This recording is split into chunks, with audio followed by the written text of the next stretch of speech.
Hey travelers, Mag and I here on day 101 of our trip around the United States. Yesterday we got to go through the Badlands National Park, and what a treat that was. I cannot think of a better way to commemorate our 100-day milestone of being on the road. Today is our last full caching day in South Dakota. It's really just a cleanup operation at this point. We have a few counties and a few pages along that very southeastern border of the state that we're going to be finishing, and that's it. We'll take a slight dip into Nebraska today, but once we reach Yankton, that's pretty much the end of our route. We're already starting about 80 miles into our route. Last night, once the sun went down, we kept pushing forward east. It wasn't really that we wanted to, so much so that there just wasn't a good place to stop for the night.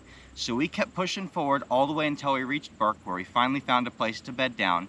And now we're here on the edge of the Burke County Stampede Rodeo grounds, and we are ready to get our rodeo started in earnest. We've still got a little over 200 miles to cover today, and a lot of those are going to be empty miles without a lot of geocaches, and they're going to be spread few and far between in the counties.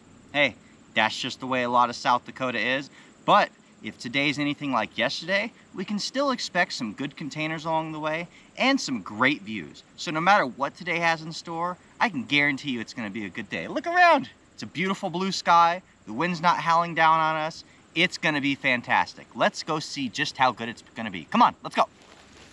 Welcome to St. Charles. I'm sure this place has seen better days.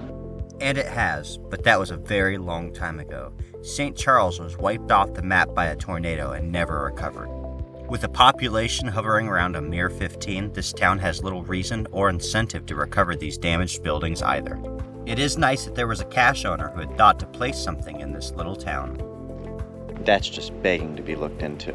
Let's go see what's going on here. When I find myself in a ghost town, whether in the deserts of the west or the plains of the east, I can't help but take a look inside when an opportunity presents itself.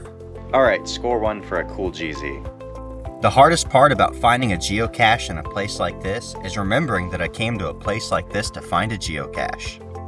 I'm glad that my senses were able to guide me to the right place this time around, because I have not seen a container like this before. Our day became very scenic very quickly when we reached the Fort Randall Dam. Started in 1946 and completed 10 years later, Fort Randall Dam is one of 4 flood and irrigation control structures built on the Missouri River within South Dakota. The dam impounds Lake Francis Cates, which reaches almost all the way up to Big Bend Dam, 109 miles upstream. Strategically located on the western bank of the Missouri River, the dam is named for Fort Randall. Little remains of this post, which was abandoned in 1892, but visitors to the site can still visit the Fort Randall Chapel. Well, at least as long as it remains standing in a way. It looks darn near collapsing. This dam operates as a key part of a system of 6 large federal dam and reservoir projects that reduce flood risk for populations and urban and agricultural properties downstream along the Missouri River. It also provides a great source of recreation. Uh-oh. It looks like we've got some moogles to deal with. Shh. Don't let them know the geocache is right here. Can you find it? Where is it? Good girl, Aichan. You found the geocache. Nicely done, Aichan. She also found the cows.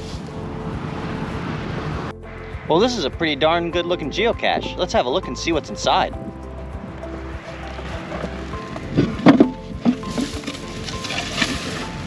What is it? What do we got going on in there? 2 containers. So you want to do this one? In container 1, we have a logbook. And a little other swag too.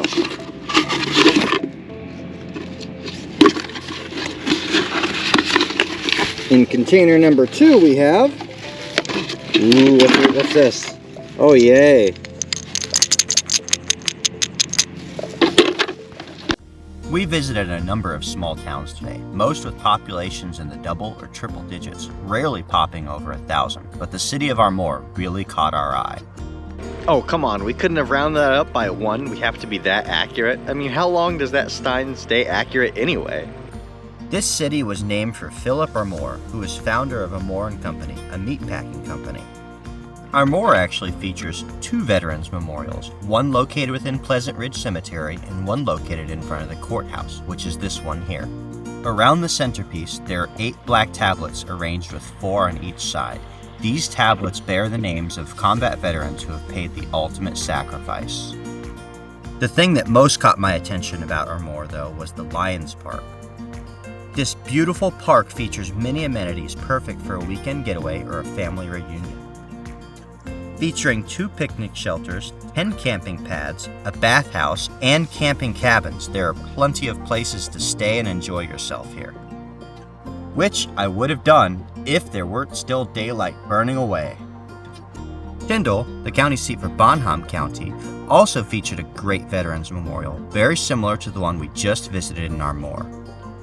Each of the tablets arranged around the centerpiece bear the names of veterans who have paid the ultimate sacrifice and laid down their lives in combat. Interestingly, the backs of each of these tablets also feature murals which depict pieces of South Dakota history and wartime efforts. A little detail I almost missed except for the nearby geocache. In the nearby city of Tabor, we got to take a walk back in time thanks to the Czech Heritage Preservation Society. Just across the alley from the main square of town is the Emil Blacknick Museum. Here they have an entire town of yesteryear preserved for you to come and enjoy. Each of the buildings here features signage which tells you about the original use of the building and when it was constructed. Among the buildings located on the grounds are St. John the Baptist Church, which was the first Czech Catholic church in the Dakota Territory. The original Tabor jail, built in 1901, constructed of lumber laid flat to discourage escape. A jewelry store from the 1920s, a post office from the 1930s, the chalupa, and an outhouse that is designed with couples in mind. Now you never have to go to the bathroom alone again. It's a 2-seater. Now, who here in this historical town could possibly be getting mail? Could it be for us? We better check the post, just to be sure.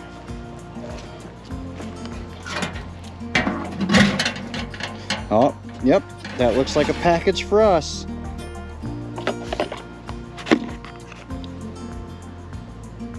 A historic town and a cool geocache. Definitely my kind of find. We made it here just to the edge of Yankton, and we're starting with an earth cache about the Great Inland Sea. From here, all the rest of our targets for the day are within about 50 miles of each other. So our pace is now gonna slow down a lot. Instead of worrying about those road miles, we're gonna take it easy, go find some earth caches, get the geocaches we want, and when the day starts to grow late, we'll finish our last targets of the day. Preparing to stop off in Nebraska, we had to first cross Gavin's Point Dam, which spans the Missouri River between the 2 states. This dam consists of nearly 2 miles of rolled earth and chalk across the Missouri River, impounding the Lewis and Clark Lake. The dam has a hydroelectric power plant with 3 generators, providing enough electricity to supply 68,000 homes. In the event of a major rainfall and swelling of the waters, this dam is capable of releasing 90,000 cubic feet per second through the spillway to prevent dam breakage or an overflow. Nearly the same volume as Niagara Falls. We just crossed into Nebraska for a quick moment to grab a geocache on this side, and wouldn't you know it? Trees. They came back all at once as soon as we crossed the river into a new state. It's amazing, isn't it? And you know what kind of geocache goes perfectly on a tree? Ah, classic birdhouse. How I've missed you. So good to see you again, my long-lost friend. Once we had finished up in Nebraska, we returned to Yankton, where our day had pretty much come to a close. Just one last chance to appreciate the Missouri River before we go. Well, travelers, that brings a close not only to our day, but to the South Dakota portion of this trip. And today was a good way to end things. In the morning, we started off our route with those big jumps with few geocaches in between. But once we got into the Yankton area, there was a lot to see and do. There were a lot of interesting earth caches that taught us about the geological features in the area, a lot about the Missouri River, and about the dam. We also got a chance to get our first sneak peek in Nebraska, crossing the state line at the river, and it was amazing that as soon as we got over there, the trees came back. How does that even happen? Tomorrow is going to be a tri-state day. The Missouri River comes between Iowa, Nebraska, and South Dakota, and they all kind of come together at the point there at Sioux City. Most of our route will be spent weaving in and out of the last couple of counties in South Dakota, dropping down through Iowa to Sioux City, and then starting off our trip into Nebraska. From here, we're going to make our way north and be able to get our last few counties for the day using the geocaching GeoArt. Now this is interesting because the GeoArt is in the shape of the word geocaching, and it's mostly, not all, but it's mostly traditionals, which is not very easy to do with GeoArts. It does help that these roads out here are relatively straight in gridline patterns, which means you can form block letters for geocaching, but it's still quite an accomplishment. So we're going to use some of those geocaches in the series to cover our counties and pages, but I'm sure that it's just going to be regular geocache finds out on lonely country roads. The best views that we've gotten and the best views that we're going to get are right here in Yankton, and this is the place to truly end our day. Thank you for joining us. Like this video, subscribe to stay tuned for daily updates, and we'll see you out on the trails.